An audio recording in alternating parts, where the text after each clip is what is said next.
Abajo la dictadura imperial y que vivan los pueblos y la democracia y la igualdad en este planeta. Boa tarde, ouvintes. Começamos mais uma vez com pelas ondas livres da 104.5 FM Rádio Com, mais um Vozes do Mundo. O programa que é um oferecimento do projeto de extensão Conjunture do curso de Relações Internacionais da Universidade Federal de Pelotas. Eu sou o professor Fábio Duval, coordenador desse projeto e professor do curso de Relações Internacionais da Universidade Federal de Pelotas.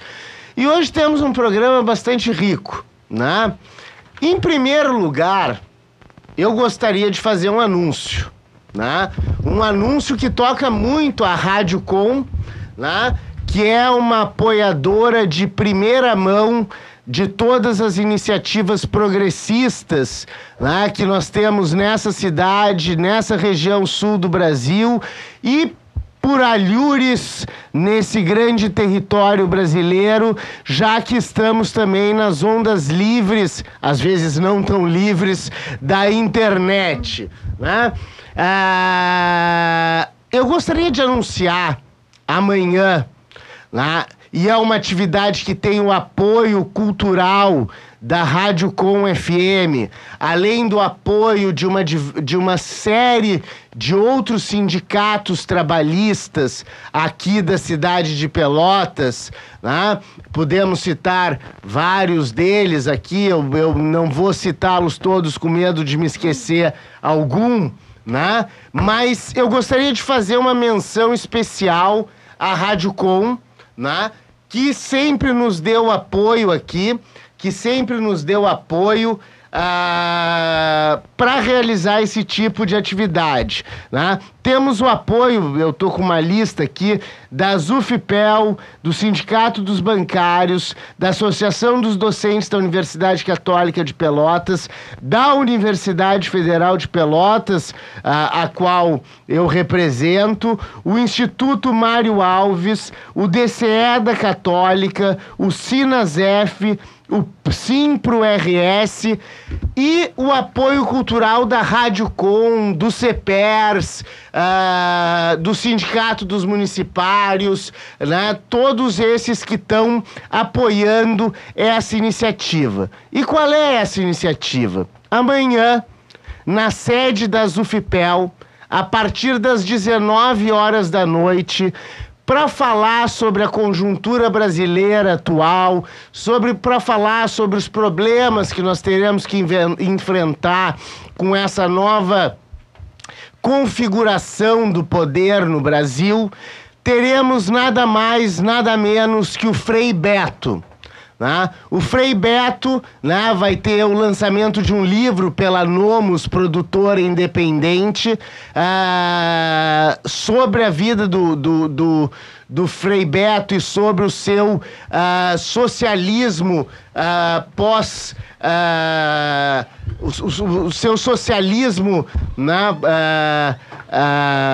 pós-ateu, né, escrito pelo Fábio Régio Bento, e que será um evento amanhã às 19 horas na sede da UFPEL, ali na 15 de novembro, né, que tem o apoio, então, cultural da Rádio Com FM, nossa parceira a todos os momentos, parceiríssima do programa Vozes do Mundo, e que sempre nos abre um espaço aqui nessas ondas livres da Rádio Com FM.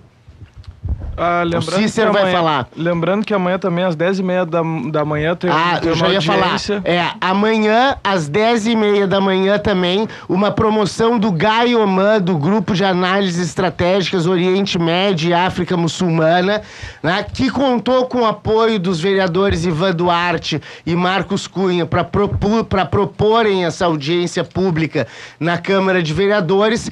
Teremos uma conversa, né, uma audiência pública sobre o Dia Internacional de Solidariedade com o Povo Palestino, né? Falarão os coordenadores do GAIOMAN, né? Eu, professor Fábio Duval, professor Rodrigo Duque Estrada, né? O ex-secretário-geral da Confederação Palestina Latino-Americana, Jabr Omar, e os alunos que fazem parte, né, do GAIOMAN, do Grupo de Análise Estratégica Oriente Médio e África Muçulmana. Mas hoje teremos um programa muito interessante nessa primeira parte, né? Eu já conto aqui com a presença da minha ilustre colega, Luciana Balestrin, uma professora que está sempre na ponta de lança dos temas mais progressistas, né, que nós temos enfrentado no Brasil, e inclusive, né, protagonizou algumas discussões importantes com alguns ideólogos muito retrógrados que compõem parte desse governo.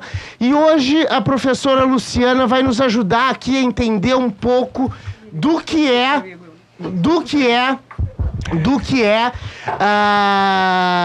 o pensamento decolonialista latino-americano.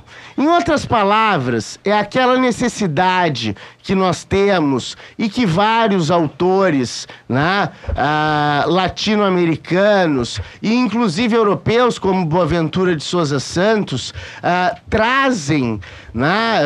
Estou falando aqui de Walter Mignolo, Aníbal Quijano, né, e essa gente muito importante no pensamento latino-americano, que é a ideia de que nós temos que criar um pensamento próprio, né? Não um pensamento importado das academias colonialistas europeias e americanas, mas sim configurar um pensamento que nos seja próprio, né? É como, tentando fazer aqui, né, uma alegoria, é como incorporar um pouco do Paulo Freire à nossa política, né? Para trazer uma coisa realmente autóctone, né? Realmente verdadeira e que represente, né, essa mudança de pensamento que é tão necessária para nós avançarmos as ciências sociais, avançarmos a luta política e avançarmos o processo de emancipação latino-americana, e não só latino-americana, mas de todos os povos, né, desse sul global que durante tanto tempo foi colonizado, vilipendiado e principalmente induzido a pensar de formas que não são as suas formas realmente autóctones, realmente verdadeiras, que realmente toquem a sua realidade, né? Hoje nós temos aqui na mesa, então, manejando a parafernália eletrônica, Luciano Lima. Temos debatedores Cauane Ewald, Pedro Martins e Cícero Cruz, e para nos dar essa entrevista, a professora Luciana Balestrin, a quem eu passo a palavra para se apresentar. A professora Luciana Balestrin é professora de Ciência Política da Universidade Federal de Pelotas, né? É uma pessoa muito ativa na academia, na produção acadêmica, né? E nessas discussões que geram efetivamente impactos na realidade. Então, professora Luciana, uma apresentação aqui para a gente começar a conversa. E sempre lembrando que o nosso programa aqui é um programa bem livre, a gente vai conversando e trazendo os assuntos, e os assuntos vão se somando, né, e vira uma miscelânea produtiva, né? Professora Luciana, é um prazer tê-la aqui, né? A professora Luciana é minha colega, e é um prazer tê-la aqui pela primeira vez. Bom, esse programa é gravado? Ele está ao vivo? Okay. Ao vivo. Bom, então, em primeiro lugar, cumprimentar também o público, a audiência que está nos escutando eventualmente, né? Agradecer muitíssimo também ao convite do meu colega, do professor Fábio, coordenador do nosso curso de Relações Internacionais, E dizer também que é um grande prazer poder estar aqui hoje, compartilhar um pouco com vocês, né, algumas coisas que eu penso, que eu pesquiso e, sobretudo, trazer um pouco, eu acho, para o mundo real, né, ou para a cidade de Pelotas, que poderia também ser contada através de uma história pós-colonial de um jeito muito interessante, né. Também cumprimentar aqui os meus alunos, né, alguns já passaram por mim. Mas essa provocação, ou esse convite, né, de a gente pensar um pouco sobre o pensamento decolonial latino-americano, me coloca assim, né, numa estratégia aqui, argumentativa e discursiva, para introduzir também para o público, Claro. né, que não conhece muito esse termo e que já pode ter ouvido falar de uma maneira mais indireta, né? E aí eu acho que é interessante pensar um pouco as influências desse pensamento, quais são as suas principais características e como que hoje ele saiu, né, da academia, e na verdade ele sempre foi um pouco influenciado pela prática política, para se tornar, inclusive, do ponto de vista argumentativo, algo que tem sido mobilizado por diferentes coletivos, movimentos, grupos no âmbito das artes, da política, dos movimentos sociais. Então, existe hoje uma certa popularização até deste termo em alguns espaços específicos de produção do conhecimento, artística, política, na América Latina e não só. Porque ele vai ganhando alguns ares, alguns contornos mais globais, na medida em que ele é uma inflexão latino-americana do próprio pós-colonialismo, né? O pós-colonialismo, de uma maneira geral, ele pode ser entendido como uma corrente, não é uma corrente única, mas é um conjunto teórico de diferentes autores, perspectivas, muito influenciada pelo pós-estruturalismo, que nos anos 80 começa a ter bastante recepção em importantes universidades do norte global, nos Estados Unidos e na Inglaterra em especial, né? O pós-estruturalismo, que influencia esse pós-colonialismo, deixa nessa agenda de pensamento uma preocupação com identidades, com representação, com discurso, com os sujeitos afrodiaspóricos, né, num contexto de multiculturalismo, neoliberalismo e globalização ascendente. Antes do pós-colonialismo se tornar, né, uma disciplina que é lecionada nos departamentos de artes, de crítica literária, especialmente, antes de chegar até na política e nas relações internacionais, depois a gente pode falar sobre isso, é importante lembrar que existe uma fase bastante anterior que eu denominaria de um pensamento pós-colonial, um pós-colonialismo anticolonial, né? Que é justamente esse pensamento dos anos 50, 60, muito marcado pelo marxismo negro, pelo pensamento afrodiaspórico, que tem aí dois importantes expoentes, que é Aimé Césaire, Frantz Fanon, depois Albert Memmi, não se encaixa dentro desse rótulo, mas que são autores que pensavam dentro das suas revoluções do terceiro mundo, as lutas pela descolonização, pela independência, né, no chamado, então, terceiro mundo, inclusive tentavam ali colocar uma espécie de inflexão decolonial na geopolítica bipolar da Guerra Fria, né? O próprio movimento dos não alinhados é muito interessante para pensar essa ideia de não capitalismo e nem socialismo-comunismo, já que os dois seriam, de certa maneira, tributários de uma modernidade eurocêntrica que não conversa, digamos assim, com as sociedades pós-coloniais, né?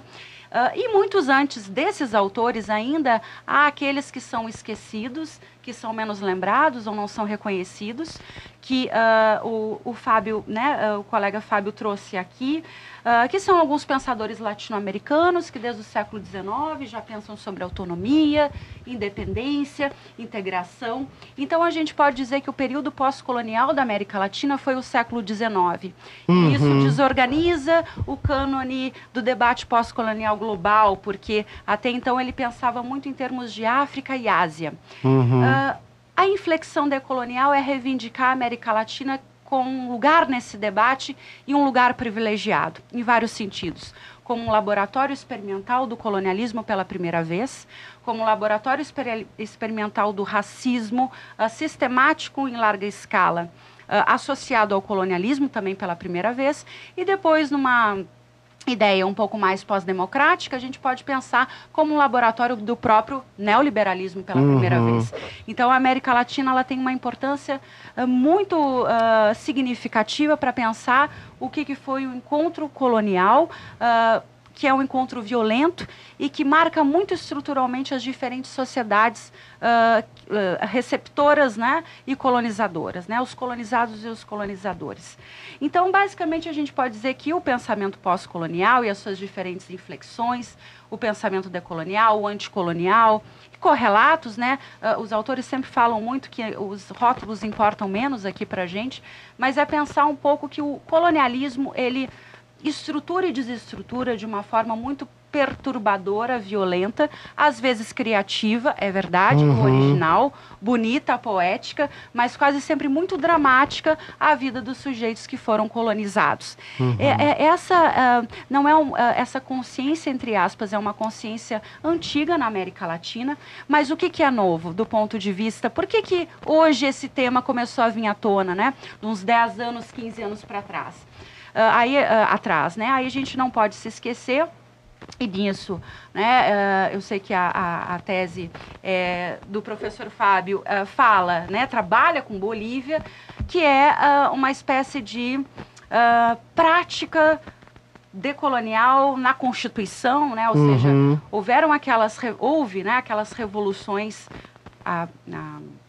no caso da Venezuela, ela não se encaixa muito dentro dessa perspectiva, mas a boliviana e a equatoriana sim, né? Sim. E a boliviana mais ainda, porque ela traz o colonialismo na sua carta magna, ela pretende refundar o Estado e pensar, né, o colonialismo como algo que deve ser, inclusive, legalmente e formalmente, né, combatido, né? Que isso desestrutura as diferentes identidades, representações, subjetividades indígenas, inclusive, né, que passam, então, a ter um maior protagonismo político no meio dessa experiência muito concreta. Isso dá um fôlego para pensar que o colonialismo pode ser e deve ser ainda tematizado nessas sociedades que são empobrecidas, que ainda são dependentes, e o que a gente tem aí vários desdobramentos em relação disso, mas o que é uma tarefa muito importante para nós, enquanto analistas, pesquisadores, é pensar um pouco que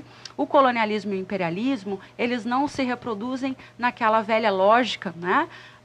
Um pouco assim, conspiracionista, mecânica, automática, né? Eles se reproduzem como um fenômeno, um processo muito mais complexo, heterogêneo, com diferentes atores na frente. Então, não temos só mais estados, né, que reproduzem práticas de colonialidade e imperialidade no sul global, mas também no norte global, né? Então, fica muito mais difícil a gente identificar quais são as práticas coloniais e imperiais hoje de uma maneira mais sofisticada do ponto de vista para conseguir responsabilizar esses agentes e conseguir fazer alguma cobrança nesse sentido, né? De certa maneira, a gente tem uma governança global neoliberal que é muito conivente com diferentes práticas de colonialidade e imperialidade. Falando na Bolívia, tem um exemplo muito interessante que foi uma retomada do catarismo, né, do Tupac. E no Equador, né, nós temos lá constituições, a de 2008 na Bolívia, que entrou em vigor em 2009, cheia de problemas com a meia-lua, né, boliviana lá, Santa Cruz de la Sierra, Chuquisaca, que tinham essa resistência a esse tipo de movimento, e é importante lembrar que essa resistência existe e existirá e tem que ser debelada, né, pela cooptação das mentes e dos corações, me parece, né, mas que tem exemplos concretos na América, né? Que outros exemplos poderia dar, assim, de concretos e relevantes, assim, nessa luta decolonial?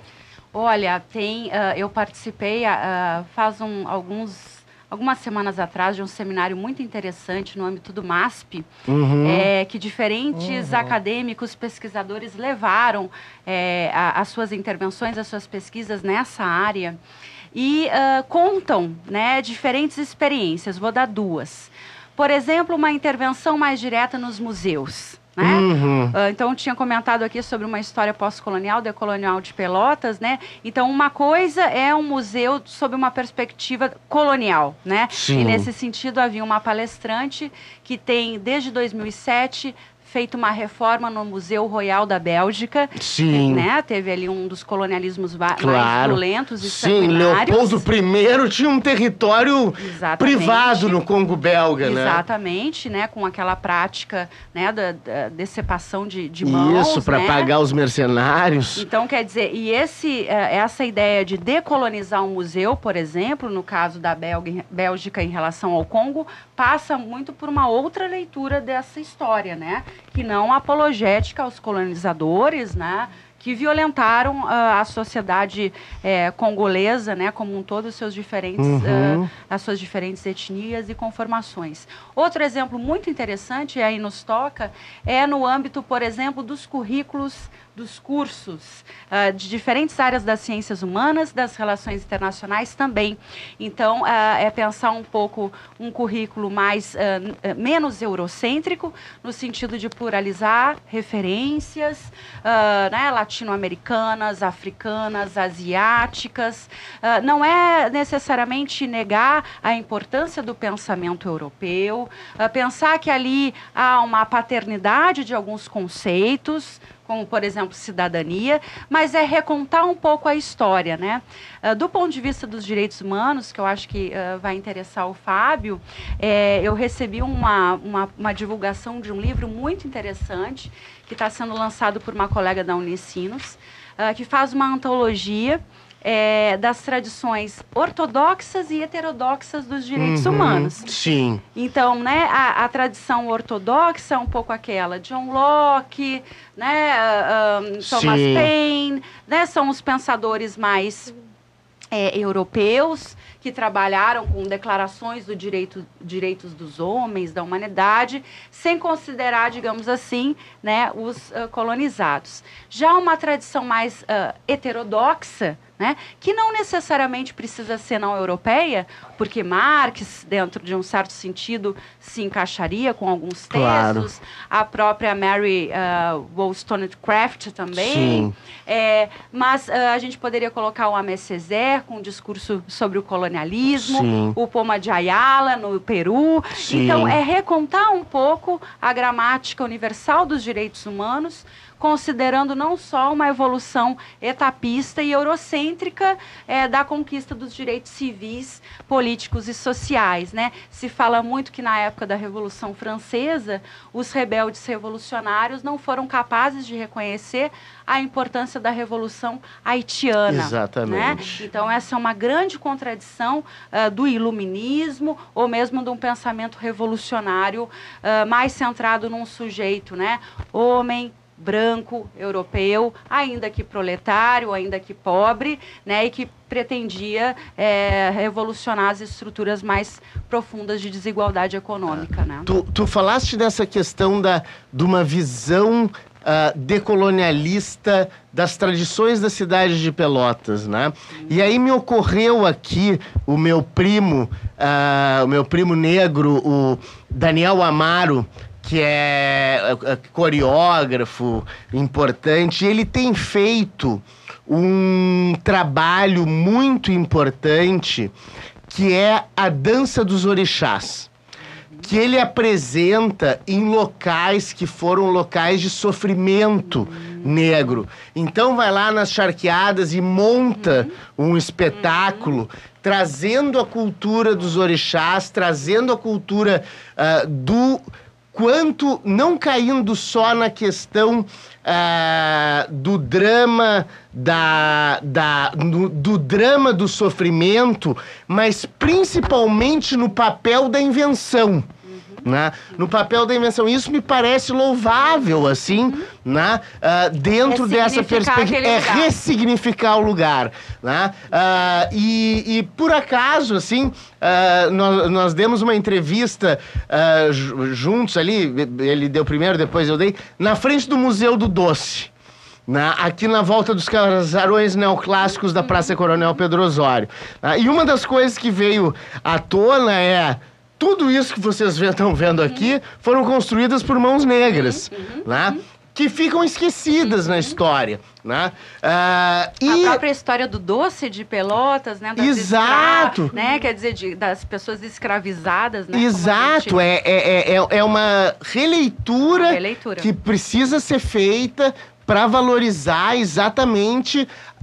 não o senhorzinho e a sinhá, né? Mas sim aqueles que efetivamente construíram, né? Isso aqui. E aí me entra uma outra coisa. Como para o mundo do norte global, os latino-americanos são outra civilização que pensa que é o ocidente, né? Então, uma vez eu vi o Walter Mignolo falar, né, que perguntavam se ele era branco ou coisa assim, apesar dele ter pele rosa e cabelo branco, ele disse, não, eu não sou branco, eu sou off-white, né? Eu sou fora do branco, né? Branco, mas não realmente branco. Então, isso me parece um papel fundamental que os pesquisadores, que os estudiosos têm de trazer, né? Essa história recontada do sofrimento humano, do sofrimento desses povos e principalmente do processo de dominação, que não foi só um processo de dominação do corpo, que talvez seja o mais grave, mas das mentes, claro, das né? mentes também. Então eu gostaria que tu falasse um pouco das tuas agendas de pesquisa agora, né? do que tu vens estudando. Sim. Então, exatamente, tem um impacto em várias dimensões subjetivas também, do conhecimento, da produção teórica.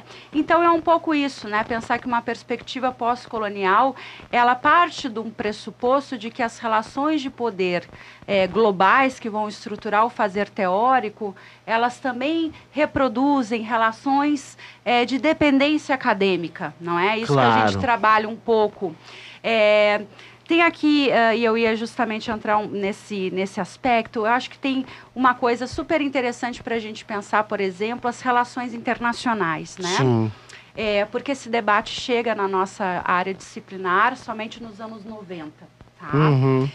Mas uma leitura pós-colonial do internacional desorganiza e desestrutura várias coisas. Então, por exemplo, o próprio sistema internacional, né?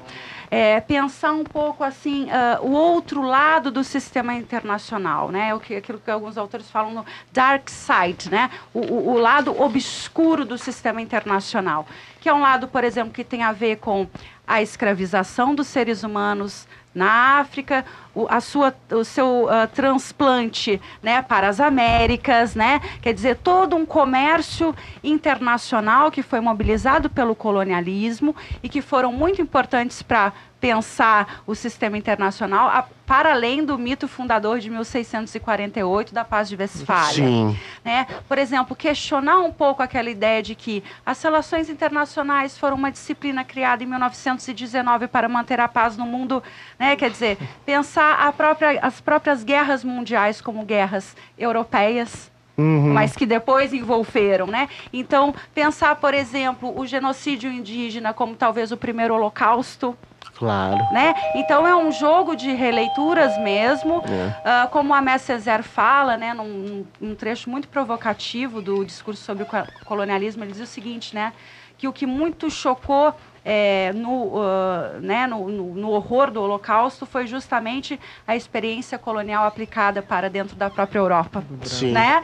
Então, é um pouco fazer esses redimensionamentos, desconstruir um pouco as narrativas mais oficiais, né?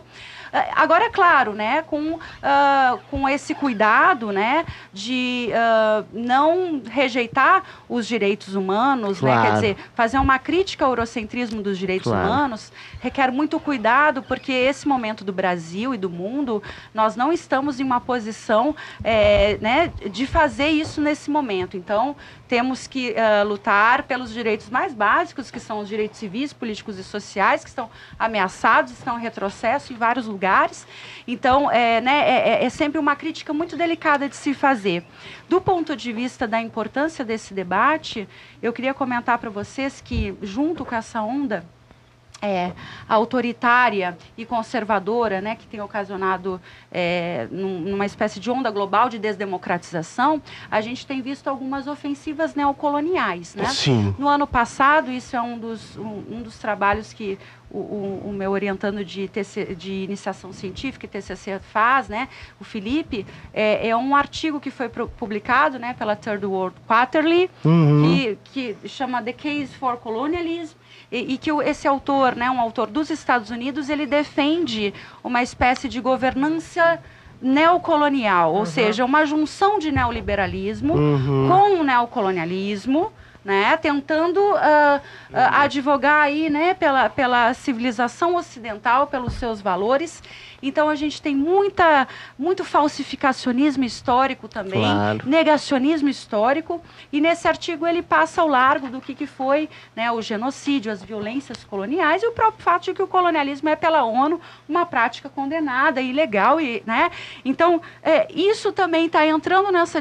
né, devagarzinho, tem uma série também na Netflix, se eu não me engano, eu não sei se é The Crawl, que trata o colonialismo de uma forma muito benevolente, né? Que é uma... Da Rainha Elizabeth. Exatamente, tem uma né? parte... Tem ali, o pessoal já está comentando que aquela série, ela já traz algumas mensagens, né? Então, a partir daí a gente vê também que o colonialismo ele não é realmente uma prática que foi superada, ele se reinventa através de outros nomes, outras roupagens, e vai então sufocando a nossa possibilidade, né, de autonomia, de autodeterminação, né, que isso deveria valer para todos os povos. E né? essa questão da cooptação das mentes, né, me lembrou agora, me ocorreu, o poema clássico do colonialismo, que é do Rudyard Kipling, aquele inglês que vivia na Índia, que se chama Se, ou If, que no meio ele fala The sullen peoples, half devil, half child. Né? Esses povos atrasados, metade crianças, metade bestas. Né? Então, assim, é uma tentativa, eu não gosto muito desse termo, mas abrangente, né? De submeter o outro, né? E hoje nós temos um obscurantismo reinando na própria escolha ministerial. Se nós pegarmos o ministro das Relações Exteriores, o Ernesto Araújo, deu declarações dizendo que existe um movimento cosmopolita marxista para afastar o homem de Deus. Né? Me parece que a gente voltou a um estado, né, muito complicado, pré-iluminista, né? Enfim, porque tem níveis de delírio, né, de fantasias, delírios, conspiração, e problemas muito graves, que é se juntar com dois dos estados talvez mais colonialistas do mundo hoje, que são os Estados Unidos e o Israel do Likud do Benjamin Netanyahu, né? Então... E que tem as suas contradições internas, né? Por exemplo, nos Estados Unidos, eu acho que foi ano passado, teve aquela passeata muito impressionante em Charlottesville. Sim. Né? Charlottesville. Uma passeata, né, que... pela supremacia branca. Né? E que houve um atropelamento de um carro de 50 pessoas. Exatamente. Então, assim, é isso, né? Há 20 anos atrás, o sujeito seria preso por falar uma coisa dessas. E essa crise, né, das democracias liberais, eu acho interessante trazer esses aspectos mais contemporâneos e aparentemente mais afastados dessa discussão, tem a ver exatamente com um esgotamento e um colapso, né? de uma forma de pensar politicamente, economicamente o mundo, que está criando uma série de fissuras dentro do próprio Ocidente moderno e supostamente emancipado, né? São as contradições, né, dessa modernidade colonial e ocidental para dentro do próprio Ocidente, para fora dele, né? Nós mais uma vez, temos os respingos disso, Claro. Nas suas maneiras colonizadas também. Sim, né? claro. Quer dizer, esse novo governo é um governo colonizado, né? É o Trump tropical. É o Trump tropical, exatamente, né? Sem o mesmo dinheiro, claro. sem a mesma... Recurso de poder. Exatamente, né? Então a gente vai produzindo aberrações, né, políticas. Delirantes. E aí é isso, a gente está num momento também de pós-verdade, que se relativiza a verdade, relativiza os fatos, e daqui a pouco tanto o colonialismo, como a escravidão, como outros processos de destruição, violência, começam a ser relativizados, né, a tortura. Né? Então, isso é uma crise civilizacional de grandes proporções. O humanismo ele não foi capaz de nos abraçar inteiramente, né? Sabemos que no Brasil, na América Latina, temos vários problemas, né?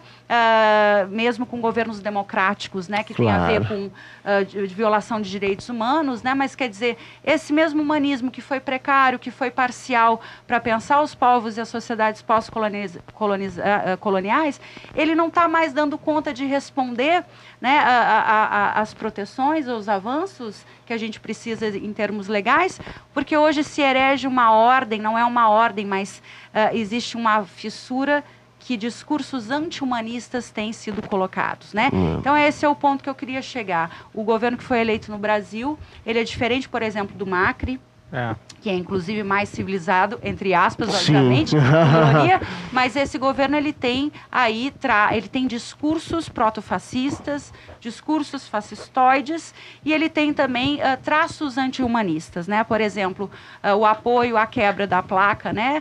De homenagem à vereadora assassinada, né? O primeiro feminicídio político, talvez, do Brasil, já é uma demonstração, né, de um anti-humanismo como política, né? E que vai se desenrolando e amarrando com a própria necropolítica como projeto, né? É um projeto de necropolítica, né, que é justamente deixar as pessoas, né, mais vulneráveis, né, realmente à sua própria sorte, né, e eventualmente criminalizando e perseguindo as pessoas que ainda podem pensar com elas, para elas, junto a elas, né? E aí entra a questão do medo e da autocensura. Exatamente. Né? E medo e autocensura são a pior coisa para tentar se avançar aos temas mais progressistas. Não podemos assumir essa postura, né? Não podemos ter medo. O Cícero queria fazer uma intervenção. O professor Rodrigo tá mandando um abraço para os dois e falando que tá gostando muito do programa e para todos, é óbvio. Mas, professora, ontem eu estava vendo a notícia e eu me deparei que o Iêmen esse ano, no Iêmen, morreu 85 mil crianças de fome. É uma situação bem dramática o que ocorre lá. E o Iêmen, a conclusão que os diversos analistas do mundo eles chegam, que foi uma guerra no qual essa elite da Arábia Saudita, para se manter no poder, ela compra armas da Inglaterra, da França e dos Estados Unidos para despejar em país. Só que isso está acontecendo ao longo da África e acho que no Oriente Médio já é. Como que o pós-colonialismo ele vê isso, principalmente depois da crise de 2008, com que o mundo só consegue mover a sua economia quando tem guerra. É guerra. Como que o pós-colonialismo vê essa captura de elites para matar a própria população? Assim, Cícero, essa é uma ótima pergunta, porque eu acho que tem vários trabalhos, olhares, interpretações que ainda estão por serem construídas, né? Então, eu acho que o Oriente Médio, o norte da África, realmente são regiões muito sensíveis, né? Que foram locais de lutas exato, e anticoloniais, né? Então, eu acho que... E só fazendo um parênteses, uma parte considerável das forças inglesas, né, que lutaram na Primeira Guerra Mundial vieram de lá ou da Índia. Exatamente. Então, eu vi só um parênteses, eu vi um filme muito interessante que chama O Insulto. É um filme do ano passado. assim, recomendo. Ele concorreu ao Oscar de melhor filme ao estrangeiro, e tem um momento que um dos atores, um dos personagens diz assim, né, que os palestinos são os negros do Oriente Médio, né? Então, eu acho que, assim, dentro dessa perspectiva, há uma série de possibilidades, né, para se trabalhar esse arcabouço pós-colonial e decolonial. Inclusive, na Síria, tem uma pesquisadora ativista que mobiliza muito isso, né? Mas está também bastante em aberto, inclusive, assim, dentro de uma perspectiva disciplinar das relações internacionais, né? Porque, claro, esse lugar, histórico e estrategicamente, ele é um palco muito privilegiado das forças coloniais e imperiais, né? De atuação, né? Então, esses autores, e a gente também, quando a produção não vem em inglês para a gente, né, a gente acaba não tendo muito contato do que está sendo produzido. Então, Cícero, talvez até para te estimular, né, criativamente, eu acho que é um trabalho aí para pensar quais são as academias ativas em alguns desses países, qual o nível de produção do conhecimento, porque a ideia é justamente juntar os diferentes lugares e trabalhar uma perspectiva que seja bem mais pluriversal e não só universal, né? Então, sim, eu acho que super se aplica, mas ainda os lugares mais privilegiados para essa análise pós-colonial acabam sendo um pouco, né, a Índia. Sim. Né, de uma perspectiva mais multicultural, talvez a Austrália, Bélgica, Canadá, que o multiculturalismo é outra perspectiva. Né? Mas, assim, trazer, né, cultura com política, a gente pode, e o colonialismo atravessado, né, nessas duas dimensões, a gente pode dar margem para, enfim, para a elaboração e criação de diferentes perspectivas. Só, finalmente, né, tem também um movimento, né, desde os anos 80, né, existe uma perspectiva também feminista pós-colonial, que também tem se desdobrado numa perspectiva feminista decolonial, e que vai, então, trabalhar o colonialismo e as suas relações com o patriarcado, né, de uma maneira também muito impressionante, né, pensando também o corpo das mulheres como o primeiro território a ser conquistado, né, pelos colonizadores e as primeiras vítimas diretas, né, do próprio colonialismo. Então, uma perspectiva decolonial e pós-colonial, ela também precisa pensar nessa dimensão de gênero, porque algumas pesquisadoras vão dizer que o colonialismo ele reforçou essas desigualdades, né, pensando que diferentes sociedades matriarcais, por exemplo, poderiam ter um papel de menor subordinação, né, por exemplo, das mulheres. Então, o gênero aparece também como uma variável super importante para se pensar. Falando na Bolívia, inclusive, com toda essa questão do catarismo e das Bartolinas Cissas, né, que é uma associação de mulheres que levam o nome da companheira do Tupac Katari, que também foi esquartejada junto com ele, lá no final do século XVIII, né? E aí tem algumas coisas que às vezes aparecem como irrupções, que às vezes não são levadas tão a sério como origens de determinados pensamentos, né? Claro, com uma mistura com o marxismo, mas se nós formos pegar nos anos 20, o José Carlos Mariátegui, naquelas 7 teses sobre o Peru, ele já falava de um socialismo incaico, né? Então, trazer essas coisas, eu acho que são muito importantes, e isso redundou na Constituição boliviana, né? Nas tentativas, né? Frustradas de reformas no Peru. Porque, enfim, tenho aula às 2 horas, eu tenho que deixar, tô adorando a conversa também, né? Mas vou pegar um Uber e ir correndo lá para minha sala de aula. Não quero fazer propaganda pro Uber, enfim, tá? Qualquer coisa a pé. Reativo. Mas isso que tu falaste, Fábio, é muito interessante, né? Porque, por exemplo, tem alguns colegas lá do Rio de Janeiro que trabalham, que é uma perspectiva um pouco residual ainda, com aquilo que a gente pode chamar de pensamento político internacional, pensamento internacional brasileiro. Tá. Né? Isso é um subcampo, digamos assim, de quem estuda teoria e pensamento político, né, brasileiro, e pensar um pouco como que diferentes autores no Brasil pensaram o internacional, né? Ali, no caso também de um outro orientando, ele pensa assim que a gente pode diferentes autores, por exemplo, desse marxismo afrodiaspórico, pensaram a política internacional também, desde o início do século XX, Dubois, por exemplo, independente das relações internacionais. Então, por que eu estou falando isso? Porque o pós-colonialismo ele também incita um caráter mais indisciplinado, mais desobediente do ponto de vista epistêmico, né? E a gente poderia, assim, pensar diferentes genealogias e antologias, de pensar o que seria, o que é, se isso acontece, né, um pensamento latino-americano do internacional. Né? Quer dizer, isso daria uma agenda de pesquisa para toda uma vida, né? Independentemente de relações internacionais, teoria da dependência, ou seja, juntar uma série de manifestos, documentos, intervenções, né? E poder reconstruir a partir daí, né? Manuel Bonfim, Rodó, Martí, Bolívar, né? Ou seja, pensar como que esses autores, por exemplo, se me veio agora, né?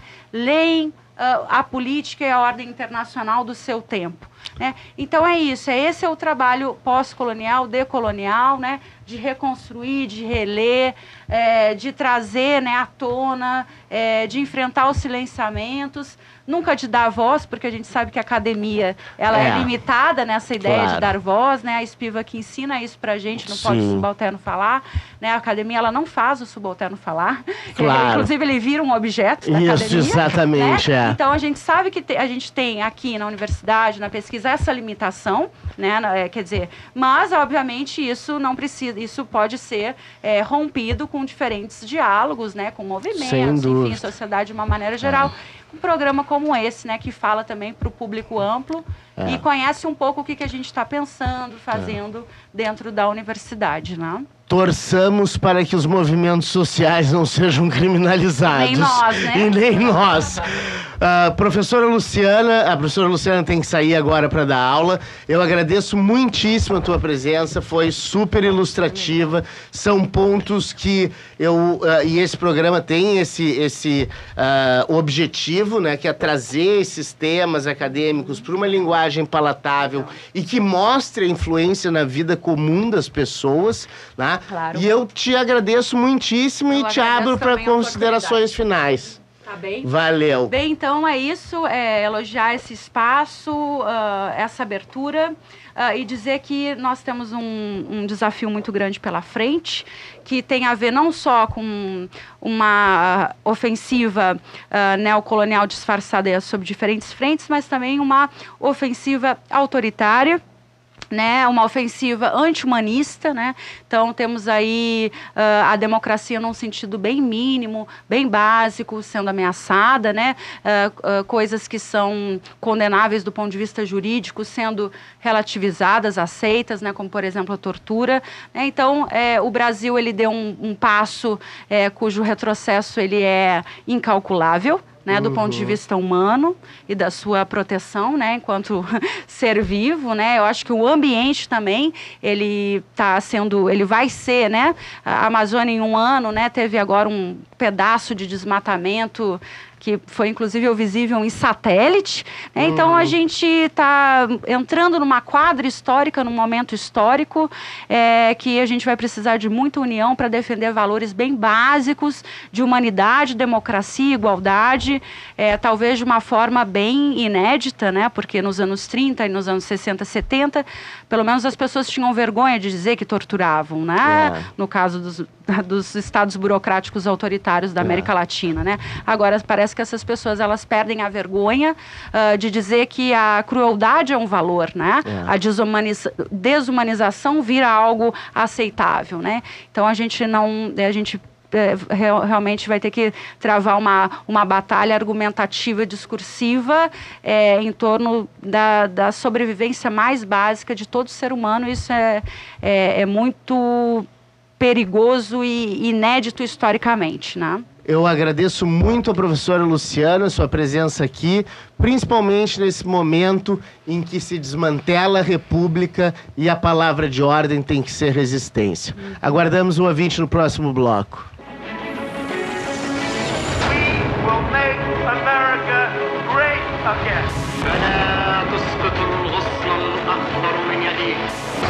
la dictadura imperial y que vivan los pueblos y la democracia y la igualdad en este planeta. Boa tarde, ouvintes. Voltamos com o segundo, que seria o terceiro bloco, né, do programa Vozes do Mundo, que é um oferecimento do projeto de extensão Conjunture, do curso de Relações Internacionais da Universidade Federal de Pelotas. Eu sou o professor Fábio Duval, apresentador desse programa, que corre sempre com o apoio das ondas livres da 104.5 FM Rádio Com. Temos aqui na mesa de operações parafernálicas eletrônicas Juliano Lima, temos Cícero Cruz, Pedro Martins, Cauane Evold. Tivemos uma presença muito especial e por isso estendemos o primeiro bloco, porque ela precisava sair com a professora Luciana Balestrin, minha colega lá no curso de Relações Internacionais, falando sobre decolonialismo, sobre pensamento político latino-americano. E vamos fazer esse último bloco com notícias, né?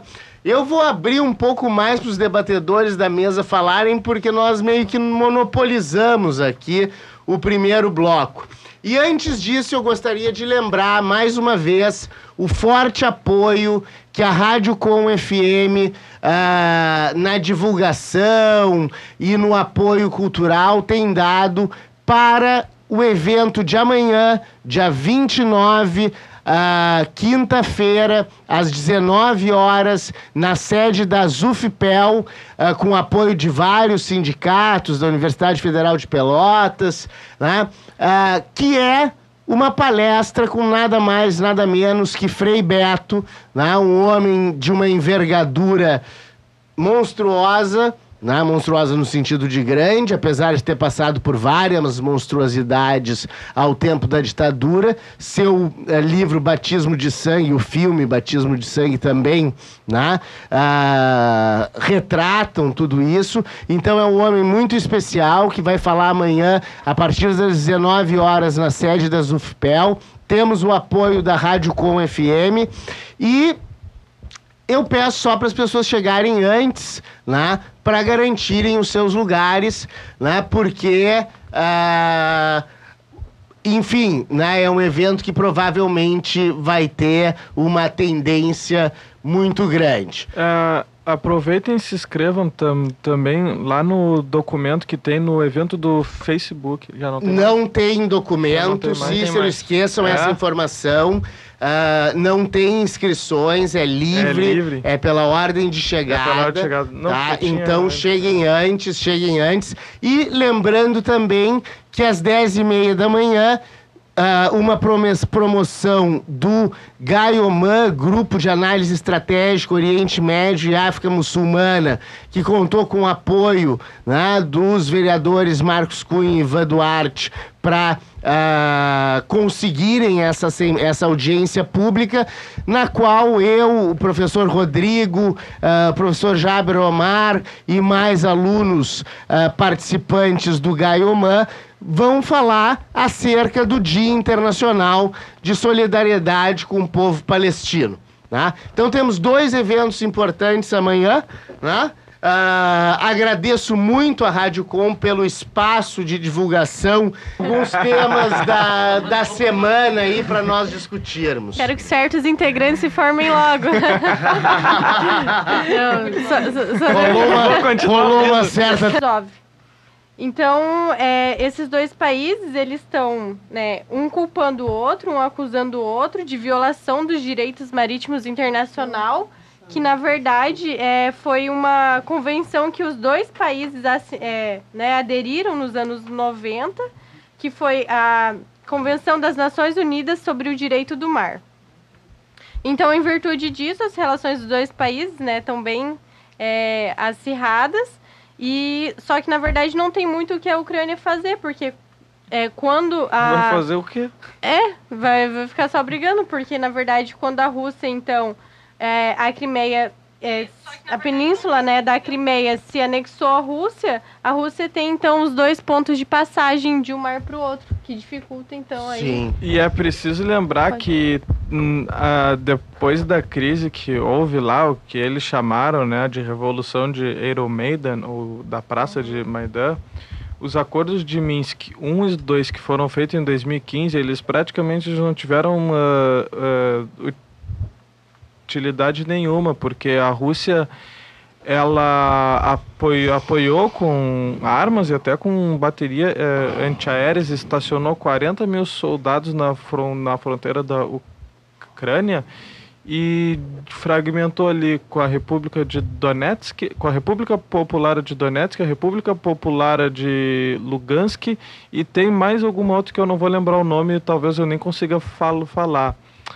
Mas eu acredito que não tenha muito com que os ucranianos fazer, porque se a gente lembrar a história da Crimeia, foi o Khrushchev, em 1954, que cedeu a Crimeia à Ucrânia. Só que 80% ou 90% das pessoas que moram na Crimeia, elas são russas. Então, quer dizer, eles fizeram lá, é um pleito, uma eleição, dizendo se você quer ser russo ou você quer ser ucraniano. Referendo. E é um local do qual é estratégico demais para a Rússia, porque ali tu tem entrada no Mar de Azov. A base de Sebastopol. E a base de Sebastopol. E outra coisa, é uma região conflagrada desde a Guerra da Crimeia, no século XIX, entre 1853 e 1856, acabou com a Convenção de Paris, que determinou as regras da Guerra Marítima, mas foi uma região que nunca teve sob uma paz permanente, né? E ali é a saída do Cáucaso para o Adriático e para o Mediterrâneo, né? E lembrando também que ali as fronteiras marítimas, elas se chocam muito. Claro. É muito pequeno ali. A gente tem uma visão, mas aquilo ali é pequeno. Em 2014... Só para colocar, a Guerra da Crimeia foi entre a Rússia e a Turquia. Foi entre com o apoio dos ingleses por trás, os turcos, salvo engano, foi por isso que vazou um monte de bombacha pra cá, pro Rio Grande do Sul, que é uma vestimenta que é turca. E só pra... Desculpa, Pedro.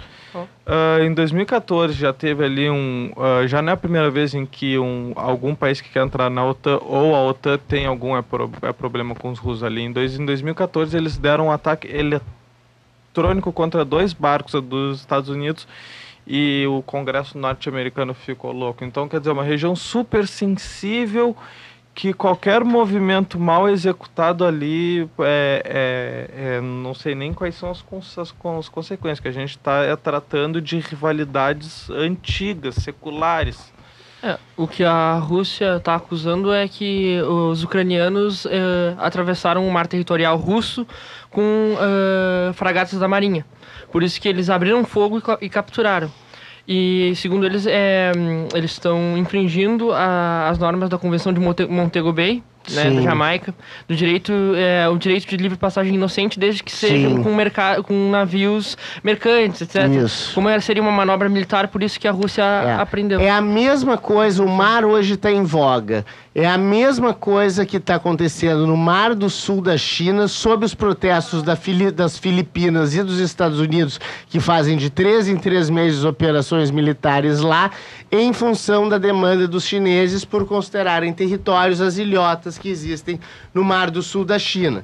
Porque aí criam-se círculos concêntricos de mar territorial, zona contígua, zona de exploração econômica exclusiva, que é tudo aquilo que está previsto lá na Convenção de Montego Bay, que é uma das maiores convenções do mundo em termos de extensão, né? Só foi aprovada em 1982, depois de séculos de normas consuetudinárias, entre elas o direito de passagem inocente, que só foram configuradas em 1982. 1982 foi ontem, né?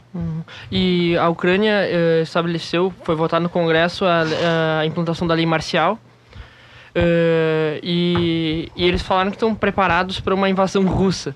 E a Rússia encaminhou a frota dos S-400, aquela antimísseis, né?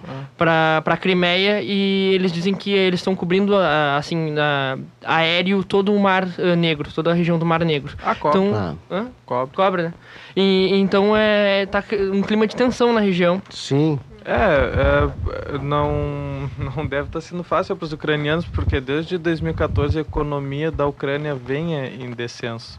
O problema maior, porque os dois principais portos, né, maiores da Ucrânia tá dentro do mar, que impossibilita, então, essa passagem. Então, Sim, na que verdade, a saída também da Ucrânia pelo Mar Negro, pelos estreitos de Bósforos e Dardanelos, aquele pequeno mar de Mármara que existe entre os dois estreitos e que tem que passar pela Turquia. Exatamente. E a Turquia... Bom, falando em Turquia... o Mohammed bin Salman, ele pretende se encontrar com o... Mohammed bin Salman é o príncipe herdeiro, o príncipe regente da Arábia Saudita, aquele que dizem que matou o Khashoggi. E ele já falando e emendando, ele já se encontra, eles estão chegando, né, os líderes do mundo estão chegando na Argentina por encontro do G20. E o Mohammed bin Salman, ele pretende se encontrar com o Erdogan para que o Erdogan pare com essa tortura que está acontecendo com ele.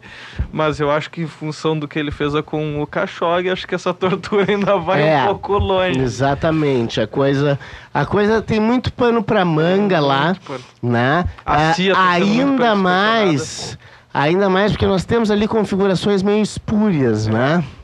A Arábia Saudita, que é um estado wahhabita, seguido pela Sharia, é a principal base de escoamento de recursos para Gaza. E a aliada dos Estados Unidos, por sua vez, coopera com Israel, que quer que o Hamas continue tomando conta de Gaza dentro dos padrões estabelecidos por Israel. Então, assim, é aquela história, né? É mais fácil compreender todas as articulações, né, que existem no Oriente Médio do que entender todas as personagens de Guerra e Paz do Tolstói. Né? Isso daí que tu disse, tem que levar em consideração que o Erdogan, ele também ele é aliado da Irmandade Muçulmana. E a Irmandade e o Hamas, até 1987, e até hoje ele faz parte da Irmandade Muçulmana. Então, quer dizer, é uma rede de conexões muito complexas para se entender. E já puxando para Israel um pouco, o Avigdor Lieberman, que era o ministro de Defesa, pediu renúncia na quinta-feira passada por não poder bombardear mais Gaza. Pelo cessar-fogo, né? Pelo cessar-fogo. Beira o absurdo, assim. Eu não posso mais bombardear pessoas que estão entre muros e mar. Beira um delírio sionista que é genocida. Já não tem mais como tu defender os ataques de Israel à fronteira, à faixa de Gaza. Sem dúvida. Não, falando sobre o G20 e ainda sobre essa tensão entre Ucrânia e Rússia, o Trump, que estava planejando se encontrar aos planos de fundo assim, do G20 com o Putin, falou que talvez nem aconteça o encontro, porque com essas atitudes que a Rússia vem tomando com a Ucrânia, ele vai repensar esse encontro. E falando mais um pouco sobre o G20, a gente tem alguns temas, né? O Brasil vai focar principalmente em mudanças climáticas, emprego e a modernização do trabalho, que é a precarização do trabalho, que isso está acontecendo em escala mundial, uma precarização do trabalho devido à modernidade, né? Modernização, muitos países vêm perdendo empregos. O G20 em si vai tratar sobre isso. Acho que empregos, mudanças climáticas, mulheres no mercado de trabalho, alguns assuntos assim, uma das pautas do G20, só para fechar esse assunto do G20, né, que a gente começou. E lembrando que a Davos do Oriente Médio, né? A Davos da Arábia Saudita foi um fiasco, né? Há pouco tempo atrás, em função daquela Davos, porque foi uma conferência equiparando Davos a conferência de Davos do deserto, né? Que Davos é na Suíça, que tem aquela reunião, né? Financeira internacional. Queriam fazer uma igual na Arábia Saudita, mas até os editores das grandes revistas mandaram um tchau pro Bin Salman, né? Em função de toda essa confusão aí gerada pela morte misteriosa, ou não tanto, do jornalista Khashoggi. Diz que quando ele chegou no aeroporto não tinha um repórter para receber ele. Inclusive, agora falando, o G20 vai acontecer na Argentina, né? Sim. E falando sobre a Argentina, o Macri, quando ele assumiu, ele rechaçou os acordos que a Cristina tinha feito, a Cristina Kirchner tinha traçado com a China, como se fosse rechaçando assim as relações com a China. Mas a China, nas reuniões do G20, o Xi Jinping vai se reunir com o Macri e estabelecer a China como o maior financiador do governo argentino não institucional. Ou seja, o FMI emprestou 53,6 bilhões de dólares, né? E em acordo que até o Trump elogiou o acordo que a Argentina traçou com o FMI, mas o Xi Jinping vai concretizar um empréstimo de 18,6 bilhões de dólares, sendo o maior financiador dessa Argentina durante esse momento de crise. E a gente pode acrescentar ainda que foi reaceso o planejamento da construção de Atucha 3, que é um plano de usina de energia nuclear na Argentina, que tinha sido traçado também pelos governos Kirchner, mas o Macri tinha rechaçado, e agora voltou. A China vai investir 8,6 bilhões de dólares na construção. Depois de invadir com seu poderio a África, agora é a vez da América Latina. Nós já falamos aqui em outro programa. E agora é competição. E é competição. Que se montou a embaixada chinesa num prédio de estilo chinês, né? Na boca do Canal do Panamá. Uma construção americana que permite a ligação mais rápida entre a costa leste e a oeste. As frotas americanas. Então, ali a gente tem cada vez uma presença mais forte. Compra de terras pela China, na Argentina, no Brasil, né? Porque é uma forma de garantir o provimento barato fora das cotações da Bolsa de Chicago, né, de commodities agrícolas para a China, né? E falando sobre aquele poder brando, na verdade, o poder de influência de um país sobre o outro, o chamado soft power nas relações internacionais, a gente tem, pro G20 mesmo, uma cerimônia que foi televisionada na Argentina nacionalmente, do governo chinês doando para o governo argentino diversos aparatos de segurança para ser realizada a segurança do encontro do G20. Só para comentar assim, essa presença da China aí, que o Macri teve essa postura de adotar um liberalismo que fez ele pedir ajuda no FMI para o chinês agora, que talvez a população argentina não deve estar muito feliz, não. Eu acho que isso daí já dá um prelúdio assim do que basicamente vai ser as relações internacionais do Brasil, porque, como a gente sabe, quem está com poder de investimento no mundo de estoque de capital pesado ainda, líquido, ainda é a China e os Estados Unidos. Só que os Estados Unidos está investindo esse capital dentro. Exato. E isso é um sintoma que nós vamos ver com certas expectativas que certos atores têm no Brasil, que eu não estou querendo aqui ser um guru, mas eu acredito que não vão se concretizar, porque todo o setor agroindustrial brasileiro está mais ligado à China hoje do que aos Estados Unidos. Uma ameaça é a China, a gente pode tomar um um corte Exatamente. econômico. Dando uma introdução aqui para o que a Cauane vai falar, nós temos uma política externa cada vez mais ideológica, apesar de dizer-se que não, ideológica de direita, extremista, racista, né? Religiosa. Que se propõe a cooperar com Israel. Eduardo Bolsonaro estava ontem falando sobre a transferência da embaixada brasileira de Tel Aviv para Jerusalém, sem saber bulhufas do que estava falando, né?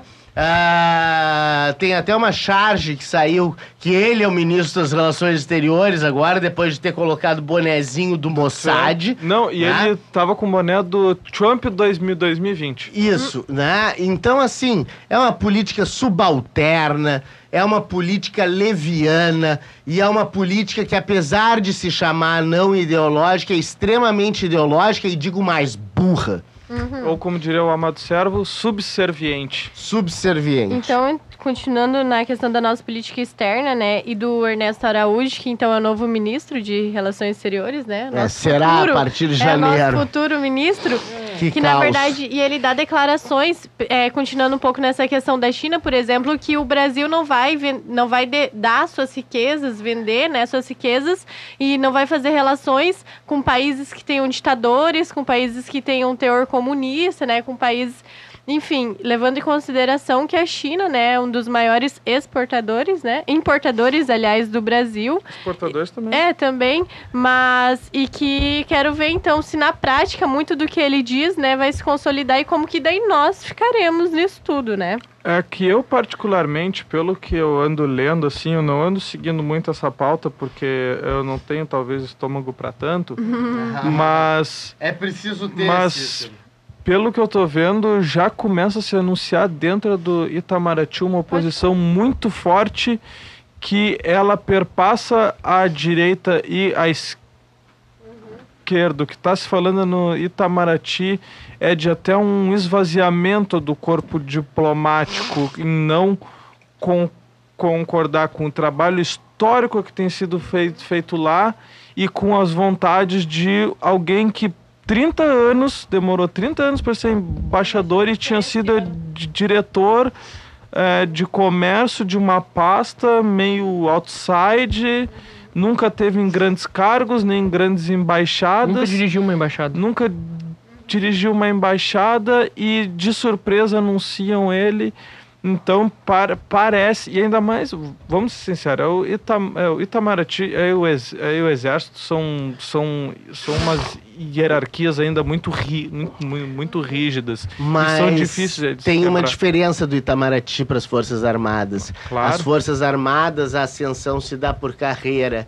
No Itamaraty, a indicação dos quadros-chave das embaixadas e do Ministério é política. Tá, não, sim, mas até para ser general é político. Não, é uma também, decisão claro. Mas no Itamaraty é mais claro. Só que essa questão é que está sendo debatida lá dentro. Quer dizer, o cara demorou 30 anos para ser embaixador, também nunca teve um trabalho relevante pelo Brasil, e do nada, Ernesto Araújo. Na verdade, ele é um discípulo do Olavo de Carvalho, esse ultradireitista, mal intencionado. Se ele quiser me processar, processe Fábio Amaro da Silveira Duval, não a rádio, tá? Porque isso é uma opinião minha aqui, né? Que vem sendo responsável por escolher as pessoas mais retrógradas dessa circunstância.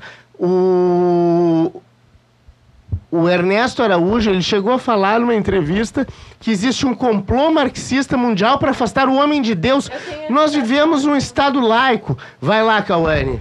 Não, na verdade, ele criou o Metapolítica 17 esse ano, né? Não tem nada de interesseiro nisso. Então, ele posta alguns textos que, na verdade, eu indico para quem quiser dar umas boas risadas numa tarde, que não tiver ou fazendo chorar. Nada. Então, assim, eu vou ler um pouquinho. É de um artigo que ele... dos poucos, aliás, que ele publicou nesse blog, né? Aí, assim, sem a luz do Espírito, estaríamos perdidos num labirinto de palavras. Somente a luz do Espírito transforma a mera vibração sonora base física da palavra numa percepção do transcendente, passando através do logos, ou seja, instituindo o diálogo. Por isso, logos, que não é conjunto de regras abstratas de pensamentos, mas algo vivo, está intimamente associado à luz, diz o Evangelho de João em 14. Nele estava a vida, e a vida era a luz dos homens. Assim, o coitado do indivíduo, diferente, ele ainda coloca entre aspas, da massa, para esse não há lugar, mas os membros do movimento LGBT só descobrirão isso depois de ver numa ditadura marxista. Faz 122 anos, se não me engano, que o Brasil é Estado laico. 123 anos que o Brasil é um Estado laico. E os católicos foram ameaçados quando? Aliás, e os cristãos foram ameaçados quando? Né? Então é terrível. Não, ele Nós ressalta... vivemos momentos tenebrosos no Brasil. Muita gente diz, esperem o governo começar. Como Mas é que vai se começou. esperar o governo começar quando o ministro da transição, o futuro chefe da Casa Civil, réu confesso num processo de Caixa 2... mas tem que pedir desculpa, né? Inimputado por um ex-juiz que tem mania de grandeza e delírios de grandeza, achando que é o Luís XIV, ele vai lá e simplesmente diz que um pedido de desculpa basta, né? E aí poucas semanas depois, como saiu ontem, Onyx Lorenzoni dizendo que a partir de agora vai ser lei, Caixa 2 é crime e não tem mais mimimi nem desculpa. Esse país está virando uma farsa burlesca. Na verdade, esse vídeo do Onyx Lorenzoni, ele não é de agora, professor, é pior ainda, é de antes. É de tipo assim, uns 2 anos atrás, ele fez um vídeo que não ia ter mimimi com Caixa 2. Pior ainda. Me causa mais estranheza. O Ernesto Araújo, ele chegou no ponto de dizer que a ONU tem contato com OVNIs e que a Europa é um vazio cultural. O louco de terno falando que a Europa é um vazio cultural. E ele vem justamente nessa... Eu li, né, um dos artigos dele, que ele escreveu nos cadernos do IPRE. Ele fala justamente de uma guerra cultural, né, do Ocidente tentando se reencontrar, falando de diplomacia carregada de tradicionalismo, religião, uma coisa totalmente um retrocesso. É um retrocesso de quem não leu nem o Choque de Civilizações, aquele livro que é um libelo pela supremacia do Ocidente contra todas as outras civilizações e que ele faz isso de maneira torta. Bom, nós vamos encerrando aqui o programa, né? Relembrando que quinta-feira, amanhã, 10h30 da manhã, Câmara de Vereadores, promoção do Gaioman, Grupo de Análise Estratégica Oriente Médio e África Muçulmana, com apoio dos vereadores Marcos Cunha e Ivan Duarte, uma audiência pública sobre o Dia Internacional de Solidariedade com o Povo Palestino, e às 19 horas, palestra com Frei Beto, com o apoio da Rádio Com e de vários sindicatos trabalhistas, diga-se de passagem, de trabalhadores, que apoiam esse evento e que vão torná-lo um sucesso na medida em que esse país encontra-se à beira do abismo. Para dar um tchau aqui numa língua estrangeira, hoje a Cauane trouxe uma despedida em turco. Então ela vai se despedir e logo em seguida eu fecho o programa. Então, Nini Diniştin Teleşukuhalay Gunaydın Guruşlus. Então, obrigada por nos ouvir, tenha um bom dia e até mais. Até semana que vem. Ao ouvinte, ficam aqui os meus desejos de melhora dessa situação e me despeço com o meu tradicional paz e bem.